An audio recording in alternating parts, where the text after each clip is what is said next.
Hello everyone. Today we are going to learn how to analyze raw data in Excel. So here we have some data for 10 different cities in India on my left hand side and their average temperature for each month from January to December. Using this data, I want to answer two questions. The first one being, which city is the hottest and when is it the hottest? And the second question, which city is the coldest and when is it the coldest? If you try to answer these two questions just by directly looking at this data, you will have to go through each and every cell that we have here and compare it with the other cells. Doing this will take a lot of time, going from this cell to this cell to this cell, analyzing one by one to find out which is the hottest city, when is it the hottest. It will take you tons of time. Instead of doing this manual process, why not take Excel's help?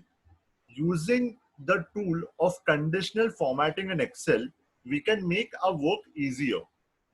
For that, I will select my data from this cell, Control Shift right, Control Shift down, go to conditional formatting and add a color scale to it so that whatever temperature is at the higher side, whatever temperatures are high will be having red color, and whatever temperatures are at the lower side, that is colder, will be having the blue color.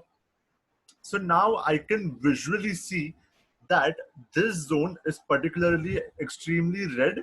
So the city of Jaipur is the one that is the hottest, that too in the month of June, July and August. Similarly, the city of Ladakh is also the coldest, that too in the month of January and December. This is what we call a heat map. To make it more visually appealing, let's also hide all these numbers and just keep the colors. How do we do that? We select our data again. So Control Shift right, Control Shift down, right click, format cells, and under the last option of custom, type in 3 semicolons. So one semicolon, second semicolon, and third semicolon. Once we are done with it, press OK, and the numbers will disappear. They are still there, as you can see in the formula bar. They are just hidden from our view. So now we have our complete heat map that we made using the option of conditional formatting. And this quickly helps you analyze your raw data.